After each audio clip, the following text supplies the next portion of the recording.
Good morning, I'm Larry Little, pronouns he, him, short, gray-haired gentleman wearing a red short-sleeved shirt. Welcome to First Unitarian Church, where our mission is to explore the eternal, nurture community, and pursue the common good. We welcome you in your brokenness and in your wholeness. No matter who you have been, who you are, or who you are becoming, we greet you today with love. A special welcome to you if you are new to the church. Today's service is part of a special series of summer services. Members of our church congregation design and lead these services, so you'll see a variety of topics and people during these summer services. Our customary services start again on August 10th with our full-time minister, Reverend Dr. Kent Doss. We're happy to keep you informed about the First Unitarian Church. If you're here in person, you can find a card at the back of the sanctuary where you can share contact information so you can receive our email newsletter. And if you're online, you can find a similar form under newcomers on the website. We're happy to have all our friends, new and old, who are watching us on YouTube today. Please introduce yourself in the comments and let us know where you're joining us from. And for announcements, please look in the back of your order of service for the activities happening this week. And also, please read the Connections newsletter, which has a tremendous amount of important information that everybody needs to know. Also, after service today, please join us in Daniel Hall for a social hour, and specifically drop by to see Deb Kretzinger at the Sustainable Living Organization Free Trade Coffee table. So with that, welcome to First Unitarian OKC, and now the prelude prepares us for worship.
And we begin our service by lighting our chalice. In lighting our chalice, we connect ourselves with many different people, the many Unitarian Universalists across space and time who also light or have lit our chalice. Our spiritual ancestors with their dreams, good deeds, and even their failings. Today, we especially remember the Unitarian minister, Reverend Waitzel Sharp, and Martha Sharp, his wife, from whose work the chalice, as the symbol of Unitarian Universalism, arose. At the request of the American Unitarian Association, the Sharps left their comfortable parish home in Massachusetts to work in Czechoslovakia and France during the Nazi tyranny, helping Jews, clergy, scientists, and other people threatened by the Nazis to escape. It was harrowing, dangerous work.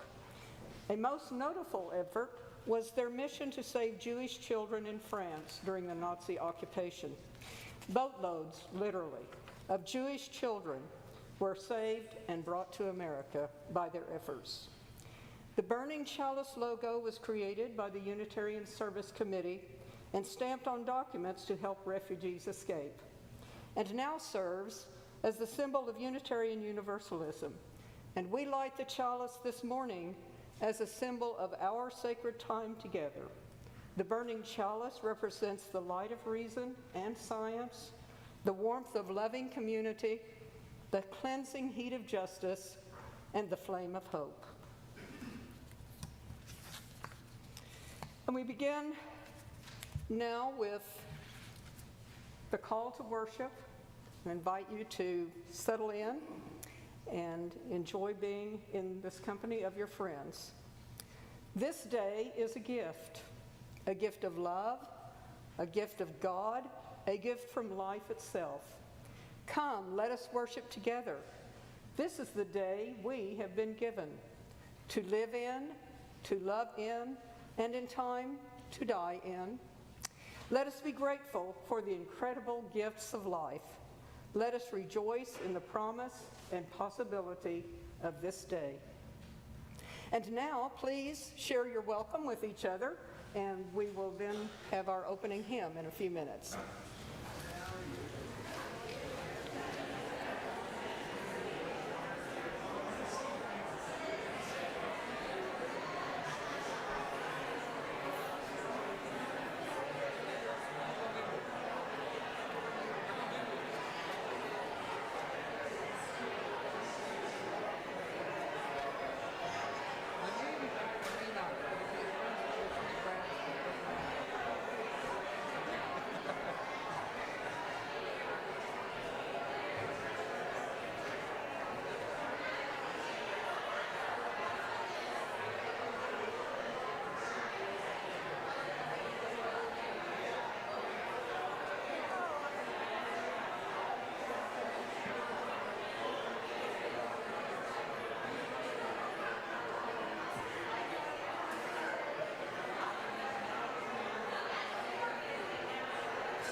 And thank you for being here on this beautiful sunny Sunday morning in the big town.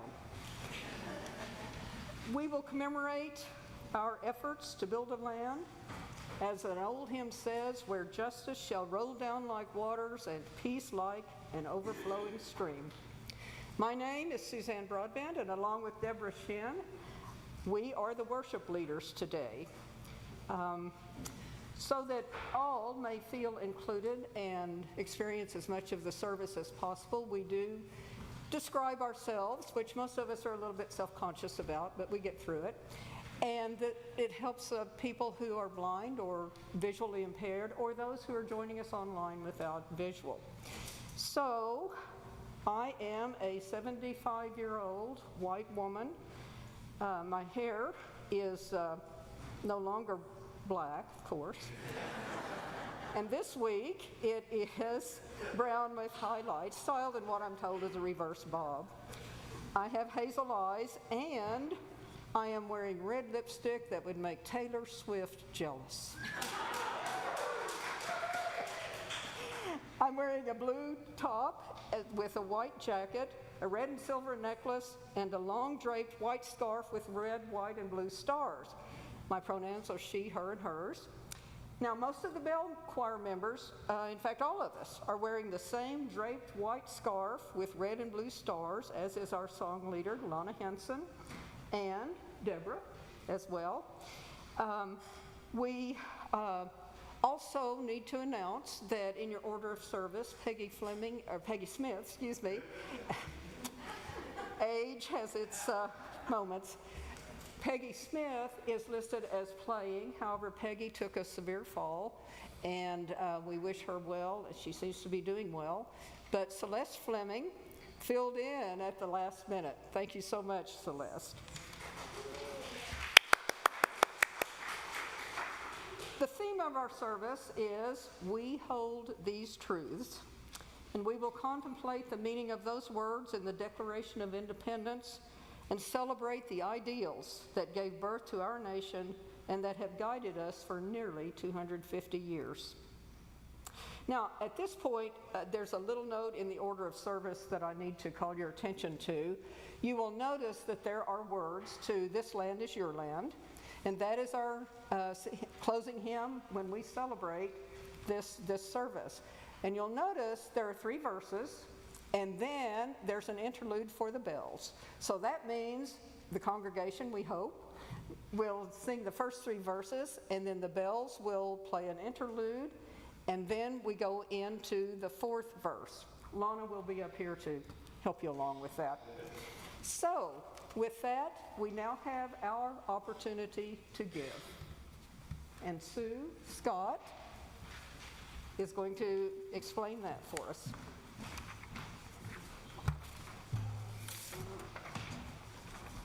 Need to find the script here.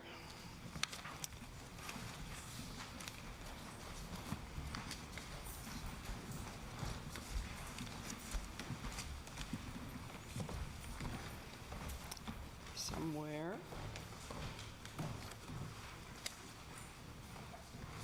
Every Sunday we take an offering. Since 2002, all the cash and designated checks from that offering have gone directly to external nonprofit organizations doing good work, our Change for Change partners. The Change for Change partner this month is the Oklahoma Metro Literacy Coalition, which is funded purely through generous donors and community grants. I was fortunate enough to be on the board for 5 years. In 2007, concerned leaders from the greater Oklahoma City area formed the OKC Metro Literacy Coalition to address the increasingly low literacy levels in the Oklahoma City Metro. If you will indulge me, please pick up any hymnal, randomly choose a page,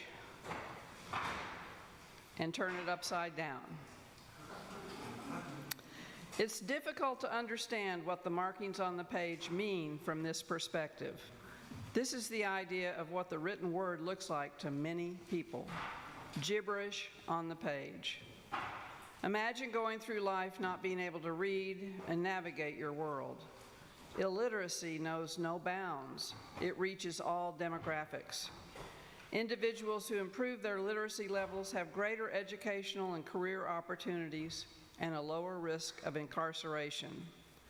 The mission of OKC MLC is to improve the quality of life for our community by supporting the advancement of literacy services in the Oklahoma metro area.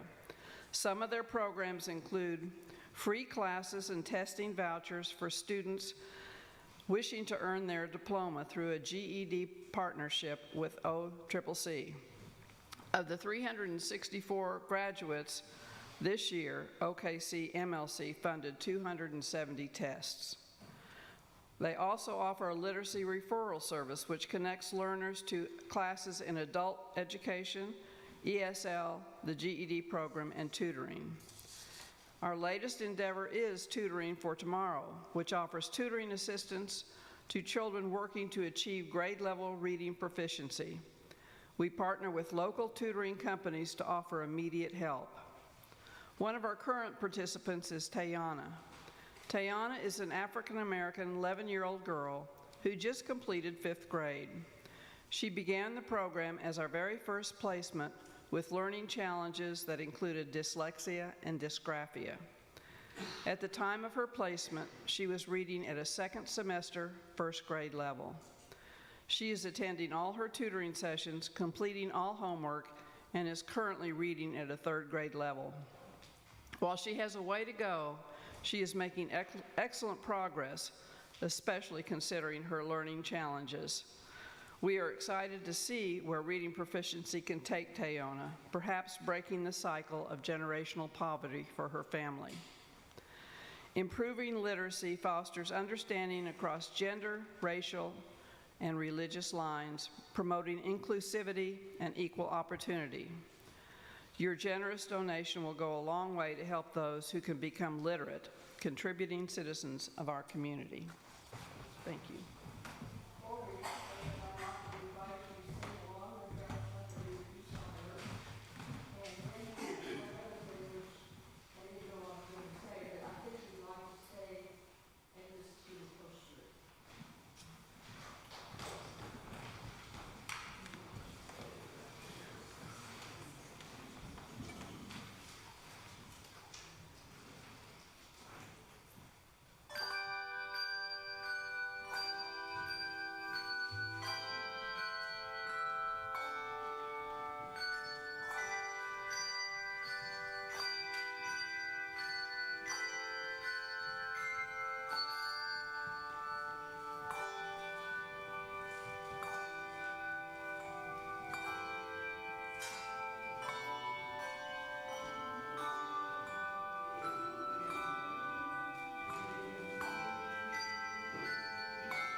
Good morning.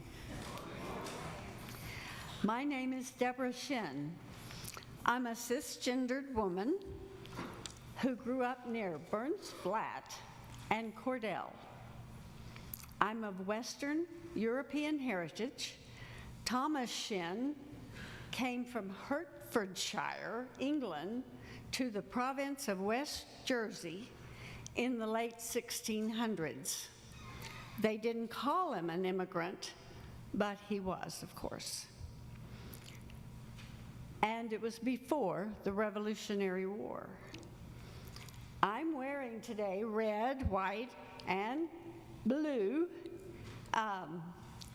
to celebrate our Declaration of Independence, our Constitution, our democracy. My pronouns, she, her, and hers. My earliest memory of fireworks on July 4th is in the backyard of our family farm. My dad and older brother put bottle rockets in pop bottles and far out on the lawn and set them off. They ran for cover, and beautiful lights lit up the dark, dark sky. Little light pollution out there. My parents were active citizens in our small community. Dad served on the church and the school boards. Mom taught Sunday school, the major role for women there and then. I remember their discussions about voting for the Democratic candidate in 1960, John F. Kennedy. As some of you may remember, he was Catholic. Could he be trusted to lead America without being directed by the Pope? They were Democrats. They voted for him. This July 4th, I remember one of my parents' maxims. Your name is valuable. Your name is priceless. This lesson we honored and taught our children. Recently, retired General Stanley McChrystal made the same point in his book, Character. A four-star general, McChrystal's major point, leadership requires trust. If you do what you say you will do, people will follow you. This works in the military and the citizenry. I came to this church in the early 90s because I was working with two friends at the Capitol, state Capitol, who shared my values, what was important to me. These people whom I trusted and I followed their leadership were members here.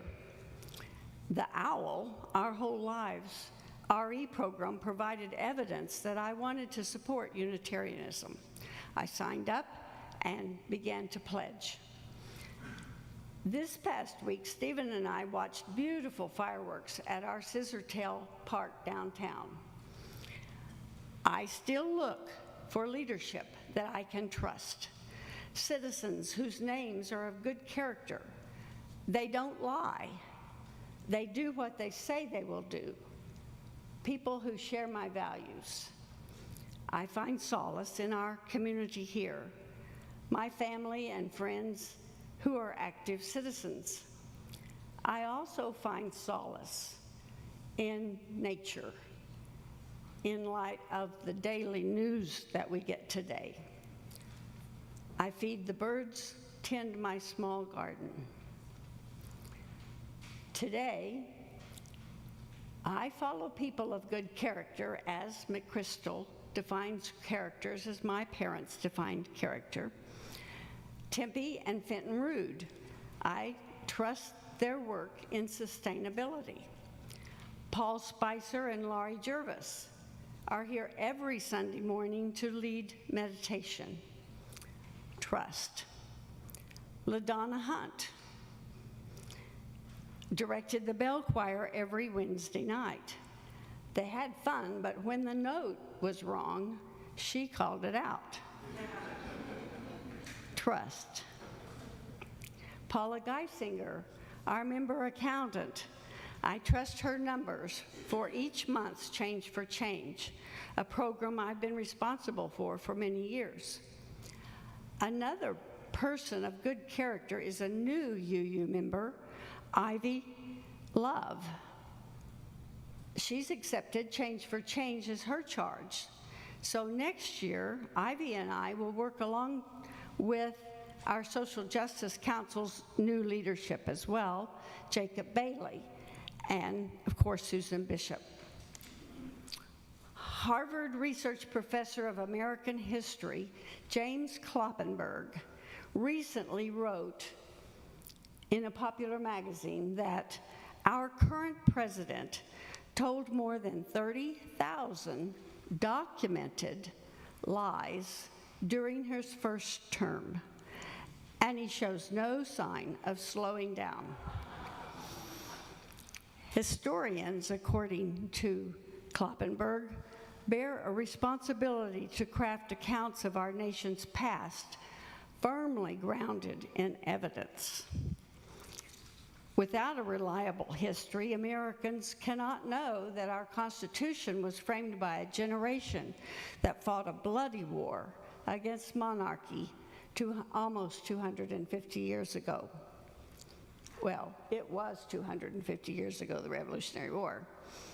They erected sturdy barriers protecting us against executive order overreach, barriers we're working to hold today.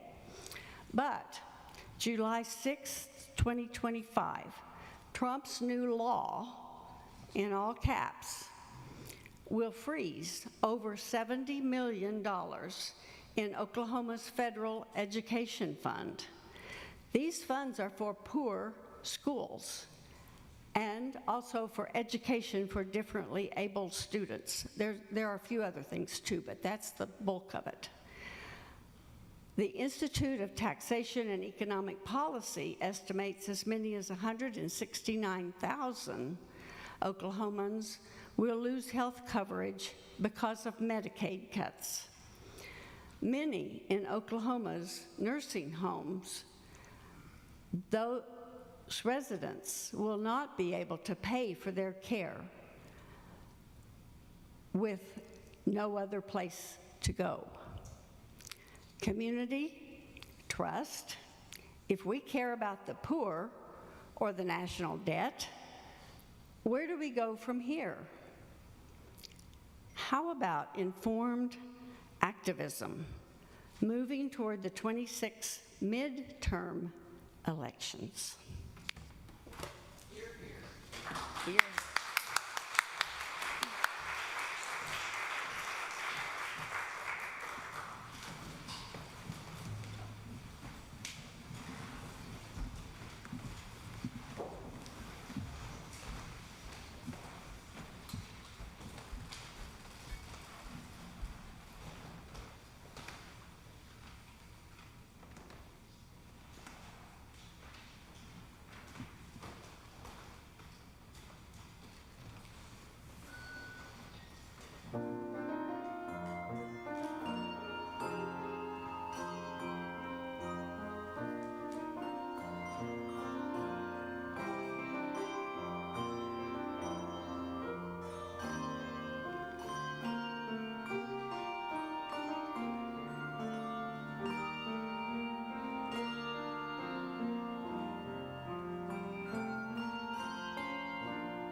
Well, I don't know about you, but I get choked up playing and hearing that song, that arrangement. Well, at this point, I think I'm supposed to start with a joke. Better if it's self-effacing, of course.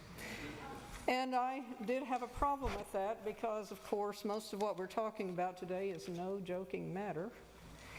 But we're among friends here. We need to laugh. We need to keep our perspective. So I was trying to think of a joke that kind of would work here. And then, it occurred to me, I live with the king of the punsters. He can pull a dad joke out of thin air. And in fact, he debuted another one last night when he realized I needed a little levity as I've finished the sermon. So here it goes. Brace yourselves. For my friend's birthday, I got him a telepathic abacus. It's the thought that counts.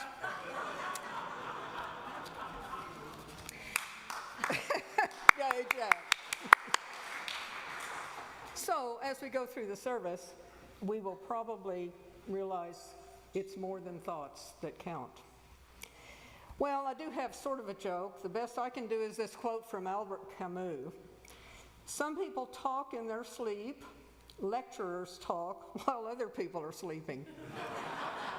Now, there is a difference between a lecture and a sermon. A lecture is generally to impart knowledge. A sermon is supposed to inspire. Well, we'll see where this morning's message lands, assuming you stay awake. When John Alou asked Deborah and me to prepare the service for this July 4th weekend, she said that she knew it would be difficult this year, and it has been. Working through the fear, the anger, the pall over our country, to reach the beauty that's still here is a task. I fantasized, in fact, about using Salvador Dali's The Scream as the graphic on the order of the service, leading you who've gathered here to worship in a primal scream. Then we'd sing God Bless America, because of course that will cure everything, and then we go home. You're not getting off that easy, of course. So that's where we are on this July 4th weekend, 2025, 249 years after our seminal founding document was signed. The document that spawned a nation forged in liberty, to quote Abraham Lincoln. A nation not forged in loyalty to a king or a religion or a hand-me-down government structure hamstrung by history. A nation forged by ideals, a commitment to certain truths. We hold these truths to be self-evident, that all people are created equal, that they are endowed by their Creator with certain unalienable rights, that among these are life, liberty, and the pursuit of happiness. Commitment to these truths is what brought a ragtag group of upstarts to victory over monarchy in 1783. A long war had preceded, to found a government based on a constitution enshrining the ideals and truths unequivocally recognized in the Declaration of Independence. Commitment to these truths brought us to April 1865, when the salvation of the Union was won, and to the 13th Amendment to our Constitution that banished the scourge of slavery. Commitment to these truths brought us to the defeat of the tyranny of totalitarianism in the 20th century and liberation from its culture of hate and death. Commitment to these truths brought us to the enfranchisement of that portion of our population that holds up half of this nation's beautiful blue skies, our sisters, our mothers, our aunts, our daughters, our grandmothers. Commitment to these ideals brought us to recognize the humanity of our fellow humans, not just those of us lucky enough to be born here.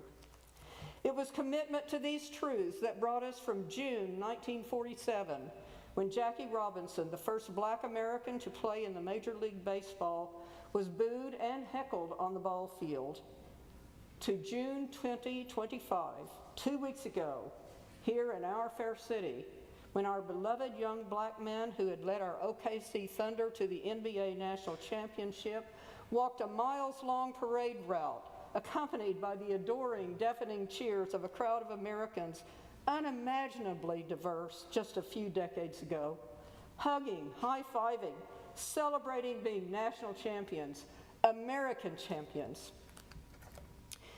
It was commitment to these truths that allows us to read the Declaration of Independence now to include all people are created equal. It is the commitment to these ideals that makes us America. Not commitment to a land, although we love our homeland. Hannah Arendt, a great political thinker who narrowly escaped the Nazi concentration camps and made her way to the United States, observed, "The Constitution, that is a scrap of paper according to French and German common opinion, and you can change it. But here it is a sacred document. It is the constant remembrance of one sacred act, and that is the act of foundation. The act of foundation is to make a union out of wholly disparate ethnic minorities and regions and still have a union and do not assimilate or level down these differences. In other words, we are bound together by our consent to the Constitution. The truths we hold are not just ideals or aspirations, but are sacred truths. They are not negotiable. They are inalienable from our humanity. So what do these words do for us today? What is the power in them? Our nation does not present a pretty picture today. The lies, the inconsistencies, the rapaciousness, the coarseness, the cruelty have whipsawed our population. Some feel we have given up on being good. I don't believe we are lost. We must not believe we are lost. Pessimism is the enemy of democracy. It empowers fear and leads to paralysis. Democracy depends on faith, hope, and love. All these are bound up in our sacred truths. We, the people, are responsible for our country. And by responsibility, I do not mean blame. Responsibility means acknowledging where we are and accepting our task to deal with it.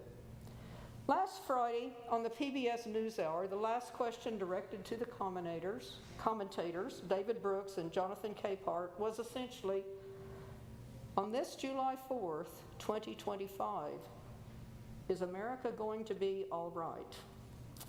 Both responded with what appeared a forced, shaky yes, apparently surprised by the question. Forced because to think that we won't be all right is unbearable. They cited that we had been through hard times before, and here we are. And indeed we have. But we didn't get through them without a great deal of sacrifice and courage. I can't believe we're lost, but we cannot be sanguine about where we are. John Adams, our second president, one of the signers of the Declaration of Independence and heavily involved in its language, said, "Our Constitution was made only for a moral and religious people. It is wholly inadequate to the government of any other." John Adams was a Unitarian. His concept of religion is one we can identify with. He was a staunch advocate of separation of church and state, but he viewed the importance of religion in its role to guide us toward goodness and virtue. Our religion is our moral, virtuous foundation, our core values, our sacred truths. As moral, religious people, we are called to commit to these truths. Our hope lies in our ability to unite as Americans under the arc of our sacred truths of equality, life, liberty, and the pursuit of happiness. It's often said that we must find common ground, usually meaning on some issue we can work on together. That's well and good, but we must reach higher. We must reach for that unity that respects one another's humanity, the unity based on our commitment to our ideals, our sacred truths. We are never going to agree on all the issues, but we must avoid making our views, our politics, to be our religion. We must avoid othering, and we must respect the humanity of those we fear and even want to loathe. Without these ideals, we become just another tribe with dogma and flags. So today, our country needs us, and we need our country. Each of us could present a laundry list of grievances and issues, and those lists are important. But what matters more is our motivation, why we care. In other words, what our values are, what our character is, what our overarching purpose is. We must act from a place of virtue and goodness, but act we must. And the time is now. Simon Wiesenthal, who survived the concentration camps of the Holocaust and devoted the rest of his life to bringing the Nazi perpetrators to justice, reminded us that early resistance can make later heroic measures unnecessary. Resist early. And Martin Niemöller, a Lutheran minister who also survived the concentration camps, gave us these haunting words. First, they came for the socialists, and I did not speak out because I was not a socialist.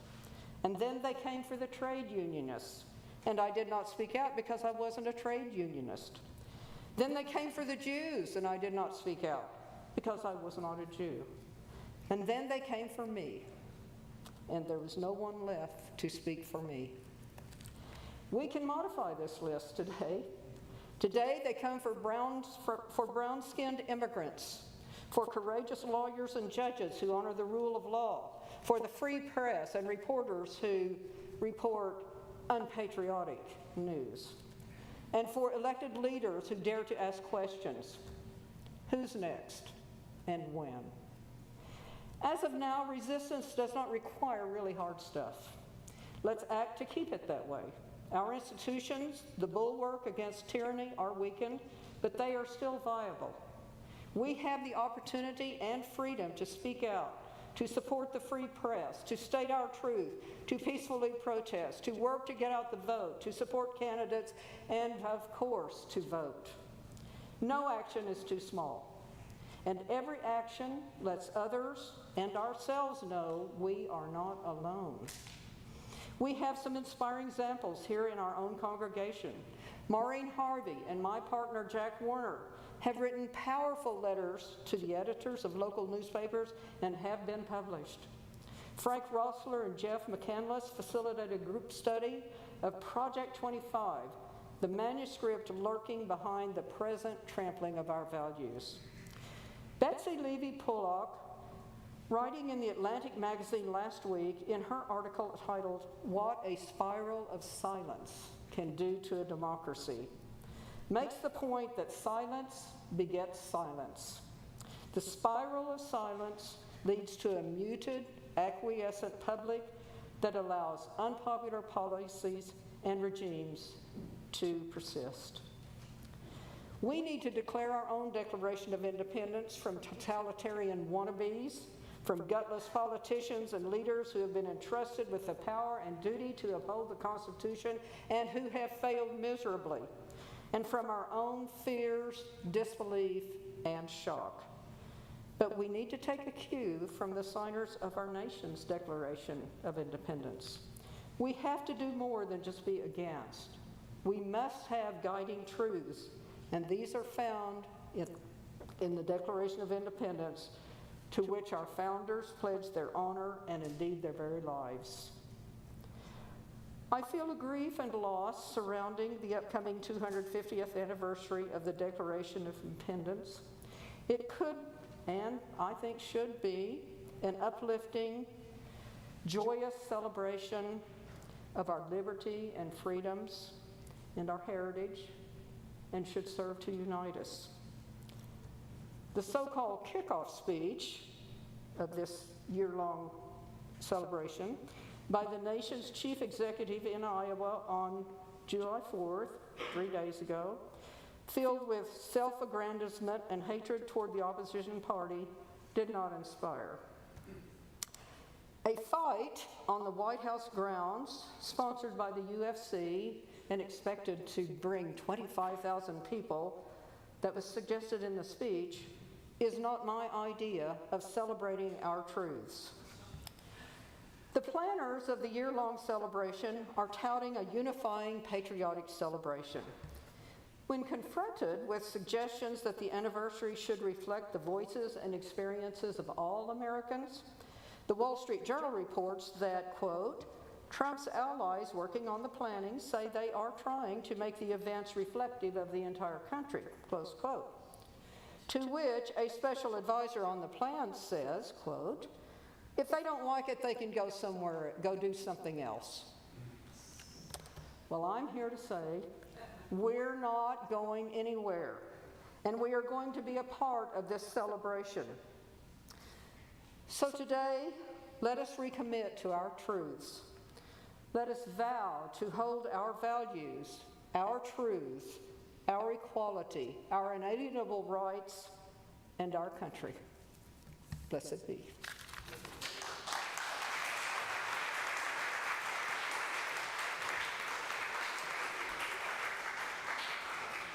I invite you now into the spirit of prayer and meditation to think on these things. You will hear a lovely rendition of one of our classic patriotic hymns with words from the Declaration of Independence for the purpose of helping us reflect on our witness on this 4th of July in the year 2025.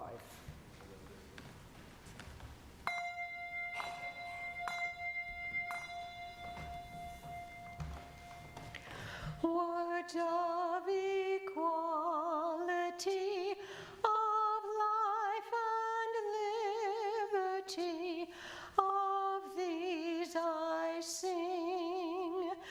The promise that I can pursue my happiness with every breath and every song. For this I'll sing.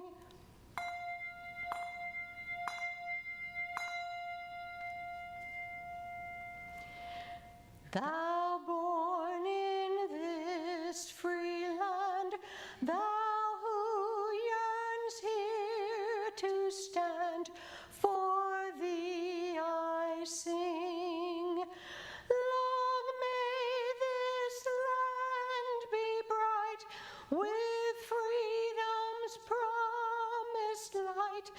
From every shore and borderline, let welcome ring.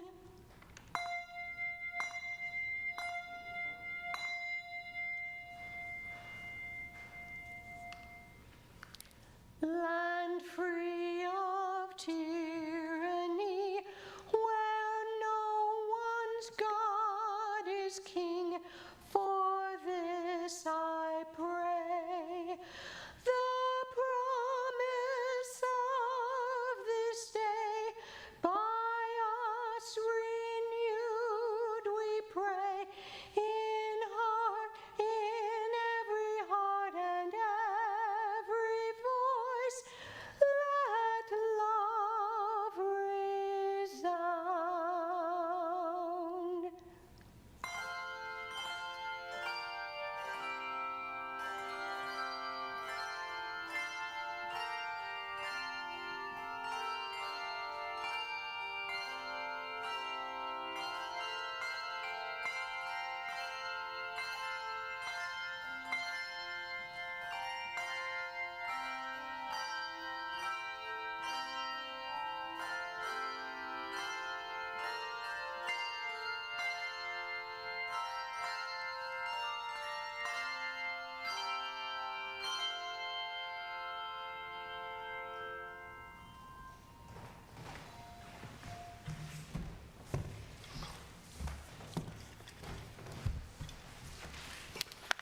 Well, we now join the excited throng gathered at the dais outside Independence Hall in Philadelphia at noon on July 4th, 1776, for the first public reading of the Declaration of Independence.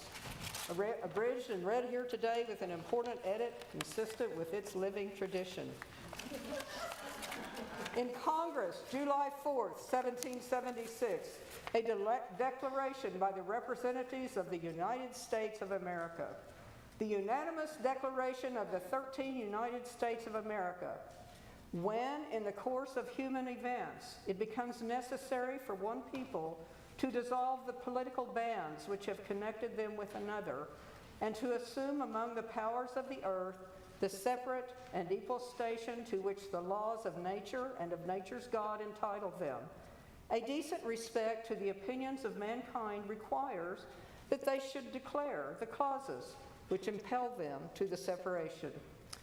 We hold these truths to be self-evident, that all people are created equal, that they are endowed by their Creator with certain inalienable rights, that among these are life, liberty, and the pursuit of happiness. That to secure these rights, governments are instituted among people, deriving their just powers from the consent of the governed. And for the support of this declaration, with a firm reliance on the protection of divine providence, we mutually pledge to each other our lives, our fortunes, and our sacred honor. Signed, John Hancock, President.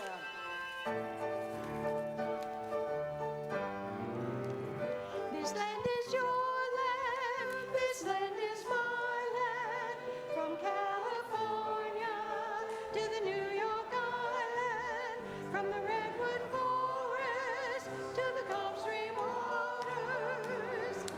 This land was made for you and me. As I went walking that ribbon of highway, I saw above me that endless skyway. I saw below me that golden valley. This land was made for you and me. I've roamed and rambled and have followed my footsteps to the sparkling sands of her diamond deserts, and all around me a voice was sounding. This land was made for you and me.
That red rim highway, nobody living can make me turn back. The bells are ringing, the people are singing. This land is made for you and me.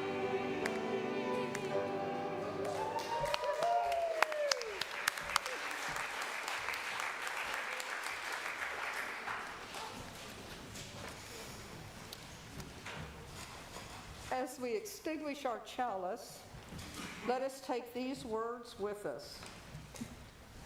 With malice toward none, with charity for all, with firmness in the right as God gives us to see the right, Let us strive on to finish the work we are in, to bind up the nation's wounds, to do all which may achieve and cherish a just and lasting peace among ourselves and with all nations.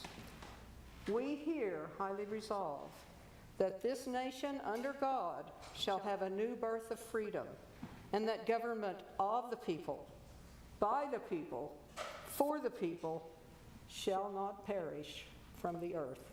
Abraham Lincoln.